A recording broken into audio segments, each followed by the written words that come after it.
ভিন্ন দেশ, ভিন্ন ভাষা, ভিন্ন সংস্কৃতি, তবুও ভালোবাসার কাছে যেন সব দূরত্বই হার মানে। ঠিক এমনই এক ব্যতিক্রমী প্রেমের গল্প এখন আলোচনায়। প্রেমের টানে সুদূর চীন থেকে বাংলাদেশে এসে যশোরের এক তরুণীকে বিয়ে করেছেন চীনের নাগরিক লিবি। শুধু তাই নয়, বিয়ের আগে স্বেচ্ছায় ইসলাম ধর্ম গ্রহণ করে নতুন জীবনের পথ চলা শুরু করেছেন তিনি। জানা গেছে, যশোর সদর উপজেলার বাউলিয়া গ্রামের বাসিন্দা তন্দ্রা খাতুনের সঙ্গে সামাজিক যোগাযোগ মাধ্যম হ্যালোটকে পরিচয় হয় লিবিংয়ের। পরে উইচ্যাটে নিয়মিত কথোপকথনের মাধ্যমে তাদের বন্ধুত্ব গড়ে ওঠে, যা ধীরে ধীরে রূপ নেয় ভালোবাসায়। প্রায় 8 মাসের সম্পর্কের পর দুই পরিবারের সম্মতিতে বিয়ের সিদ্ধান্ত নেন তারা। গত 18 জুন বাংলাদেশে আসেন লিবিং। পরদিন সন্ধ্যাতেই সম্পন্ন হয় তাদের বিয়ের আনুষ্ঠানিকতা। বর্তমানে তিনি শ্বশুর বাড়িতেই অবস্থান করছেন। ভিসার আনুষ্ঠানিকতা শেষ হলে তন্দ্রা স্বামীর সঙ্গে চীনে চলে যাবেন বলে জানিয়েছেন। চীনের রাজধানী বেইজিং এর বাসিন্দা লিবিং একটি স্মার্ট লক উৎপাদনকারী প্রতিষ্ঠানে কর্মরত।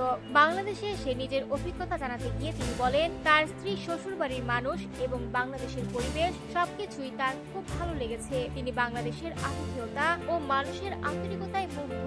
এদিকে এই ব্যতিক্রমী বিয়ে ঘিরে যশোরের বাউলিয়া গ্রামে তৈরি হয়েছে ব্যাপক কৌতূহল। প্রতিদিনই আশপাশের বিভিন্ন এলাকা থেকে মানুষ ভিড় করছেন চীনা জামাইকে এক নজর দেখতে। তন্দ্রার পরিবার জানায়, সম্পূর্ণ পারিবারিক সম্মতিতেই এই বিয়ে হয়েছে। অন্যদিকে স্থানীয়রাও বলছেন, তাদের এলাকায় এর আগে কখনো কোনো চীনা নাগরিক এসে বিয়ে করেছেন, তাই এই প্রেমের গল্প এখন স্থানীয়দের কাছেও এক অনন্য আলোচনার বিষয়।